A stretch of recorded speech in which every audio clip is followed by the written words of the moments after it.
still 19. So I guess, do we have to kind of temper expectations a little bit with him, given his age? What is it? Apples and oranges, or apples and? I mean, we're talking totally different worlds. I mean, he's still 19. Yeah, but he's played in the Bundesliga for almost a season and a half. Yang came from the K League, which is no disrespect to K League, is a hell of a jump. I think in terms of the age, yeah, maybe you're right in terms of tempering, but we've got younger players in the team. It's not just about age. So we've got Archie and Lucas are 18, Mikey's 17. So I always kind of dismiss the age factor. To me, it's more about their maturity as a person and their experience. And, you can get two wildly different sort of beasts in terms of two 19-year-olds who maybe both have the capability of making it at this level, but in terms of where they are in their career, it could be miles apart. And I think Mateus is a totally different sort of thing for us and our expectations around him. I would expect him to play significant part. He will play a significant part in our sort of end of season for sure and beyond. And I expect him. I know he wants to make an impact, and I'd be expecting him to do that. You say beyond. There was sort of some confusion, I think, coming from Germany about the nature of his option. If the club decides to take that up, is your kind of understanding that he will be a Tottenham player next season? He'll be a Tottenham player, mate. He will. Yeah, he'll be a Tottenham player. I think he'll show everyone he's going to be a Tottenham player in the next 6 months. So I didn't bring him here for 6 months. Thank you. Ange, I'm intrigued by the powers of your persuasion. Do you have a special phone? So your dealings with me over the last 18 months haven't convinced you of me having your powers? No, thank you, mate. As a kind of smooth operator on the phone, I've obviously got it completely wrong. Well, I think there's something to be said for honesty and integrity, and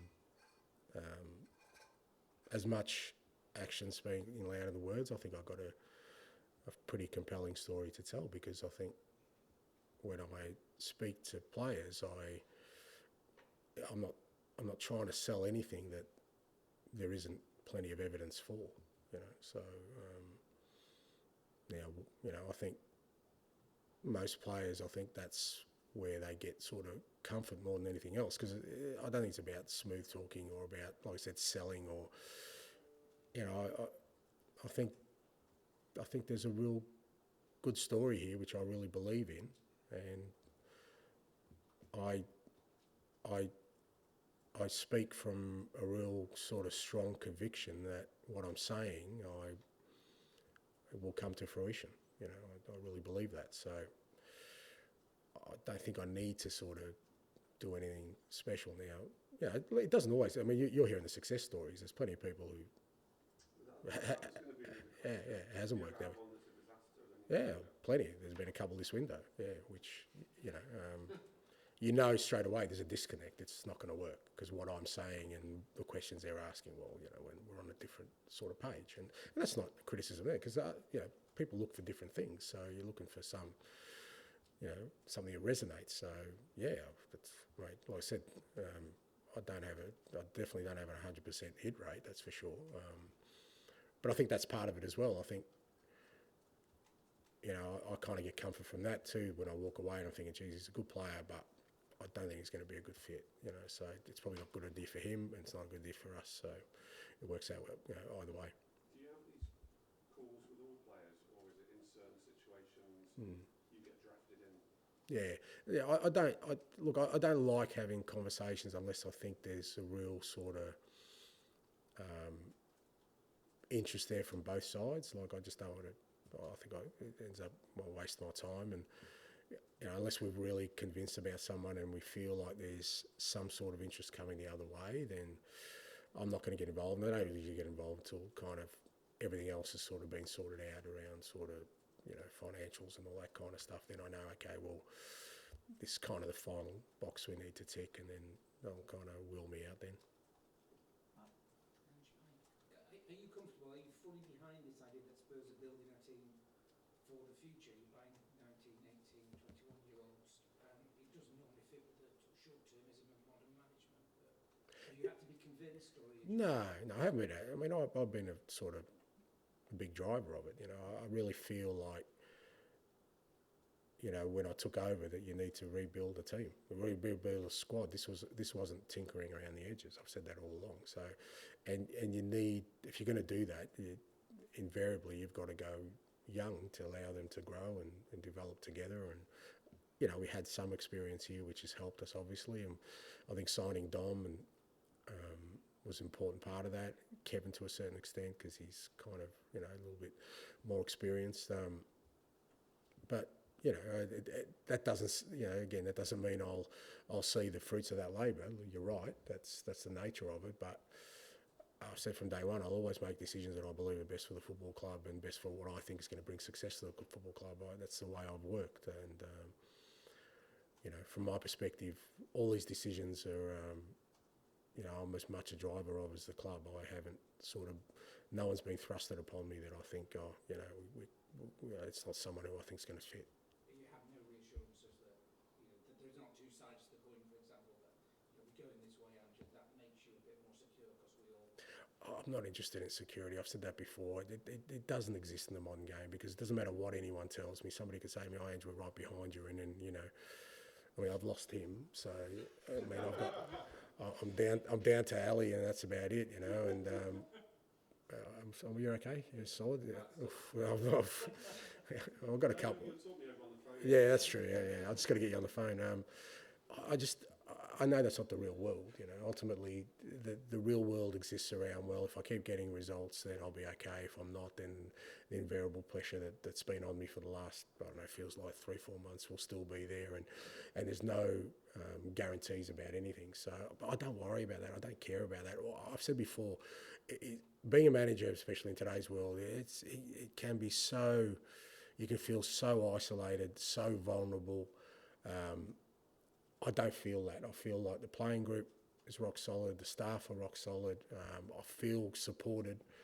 That's all you can ask for. Where that takes us, time will tell. I firmly believe it'll take us to success, but there's no guarantees of that. I understand that. Just, if I may, one more on youthfulness. You do talk about Anfield and what you expect there.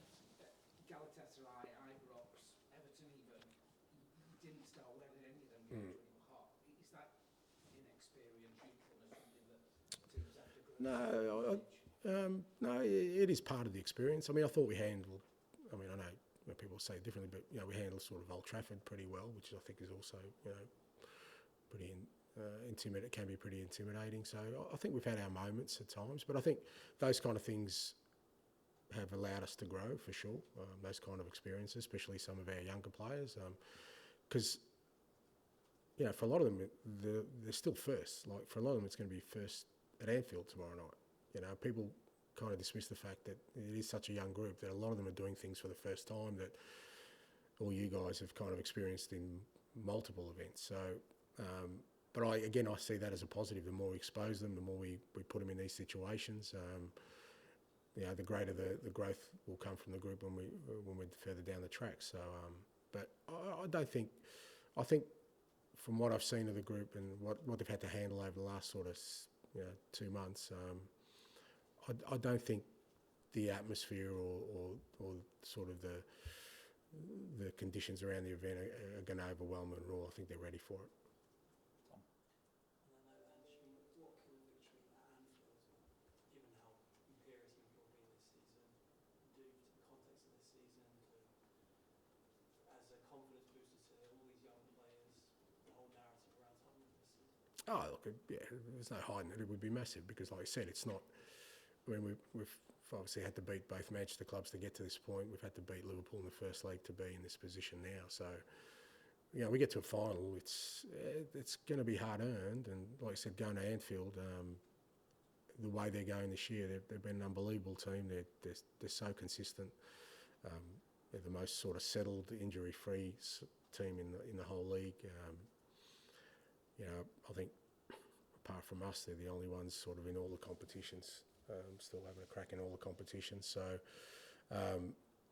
all those ingredients, if we can manage to overcome that and get to a final, I think it'd be massive for where we're at, massive for our future, and I'm sure it'll accelerate the growth of our players and the belief in what we're trying to do. So, in that context, it's a massive night for us. But I think we've earned the right to be in this position, even though it's been a real difficult season for us. So, I think we've earned the right to be in a position where we can make a big impact. Matthias seems he's going to be a long-term player at Tottenham. I mean, Harry Kane's talked about him, Thierry Henry, glowing words, Julian Nagelsmann, there's loads of quotes about what a great player he is. Can you just give us a sense of what an exciting, global talent you've managed to acquire? Yeah, I mean, obviously my opinion is worthless when you're talking about all these other guys. So their opinion weighs far greater. But that's the reason I've signed him. I think he is. Look, I think he's very, very exciting. I think when you meet him, you realise he's got that bit about him as a person who, like I said, enormous, even though he's young, self-belief and confidence in what he can do and what he wants to do. Even though he's young physically, he's already sort of, in a place where he can take on, the enormous challenges of being an attacking player in the Bundesliga, and I think he can handle the Premier League. I think he's a goal scorer. He can take people on. He's got speed. Look, he is exciting. I'd be very surprised if there was a club that wouldn't be interested in somebody like him. So, like I said, us being able to acquire, irrespective of the situation we're in, just us being able to get him in, the circumstances behind, I think is fantastic for the football club. And just finally, I remember when Richarlison was injured, there was a quote you said, guys, just stop asking about him for a while, because it's going to be a while. With Mickey, and particularly Christian, are we in that territory at all, or is it completely different? I mean, because it feels like it drags on. Yeah, it probably does. It's probably why I'll probably get asked about it sort of on a weekly basis, and I don't understand it. They're two significant players, but I think whenever a player sort of is out for a sort of significant amount of time and gets re-injured, then I think you kind of err on the side of being cautious. Now, we could take risks with both of them for sure, and I think football's funny. They may be able to get through. Who knows? I mean, but the fact that there is a risk there, and with everything that we're sort of dealing with at the moment, I don't see the sense in us sort of pushing that through. I mean, they're different cases, of course, but they're both just so valuable to us that I guess the one thing I'm looking at is when we bring them back, I want them to stay back. I don't want them to have another setback, because we can't afford to have another player in that position having a setback after losing Radu now. So, and I think what we've done with Richie has worked really well for us this time. I mean, the first time he came back, sort of got re-injured.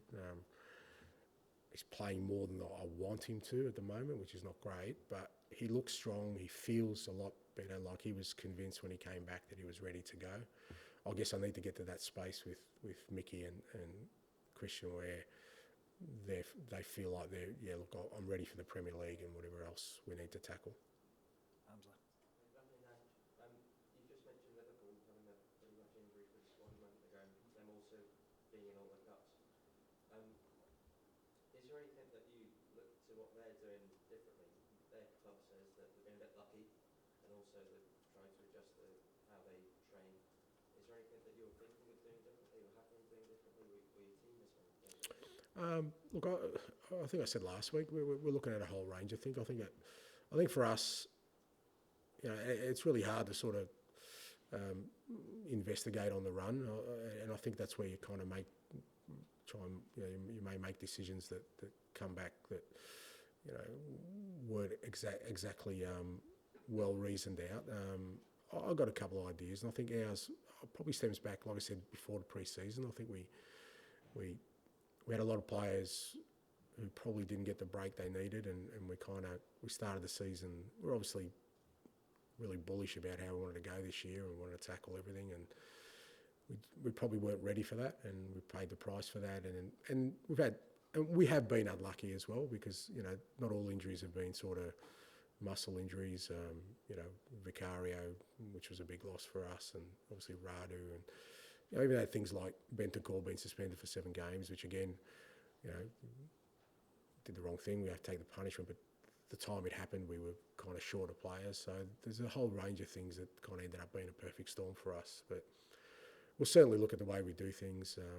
I know people kind of look at our training, but I guarantee you, we have hardly trained for the last 4 months. I've said before, all of you could have done our training. We've been playing games. It's got nothing to do with our training. We're kind of looking at our processes, and certainly it's not a situation we want to be in again. But I think the wiser thing to do is to kind of stay calm and investigate it properly and make sure we make the best decisions moving forward. And how does that process work with you and the sports science thing? I was watching a seminar you gave like 5 years ago, and you pretty much mentioned that you like to let your teams do what they need to do, and you just sort of oversee that. How does that work when? Yeah, look, I really believe in that. I think, as much as I've been in the game for a long time, and that's not my area of expertise. You want to employ the best people with the best knowledge, and allow them to do what they feel is best. But it all has to correlate to one sort of central idea, is that how we want to play. So it all feeds from there, but I don't sit over their shoulders and tell them what to do. I think it's important that people are empowered, because that's how you get the best out of them. They have the knowledge, they have the expertise, and my role within that is to kind of guide and make sure we don't move away from the basic core principle of the way we want to play our football. Last couple, joking, but mentioned a lot about firsts that the youngsters are going to experience over the next couple of weeks. At the other end of the spectrum, you've got Son, it's coming up to 10 years, the January is not much trophy, but he looked really sharp in the last couple of games. Do you sense, a different kind of determination in him, someone who's gearing up to what could be for him just a special night? Yeah, look, Sonny's been outstanding for us. I mean, I think, again, I've said before with Sonny, like,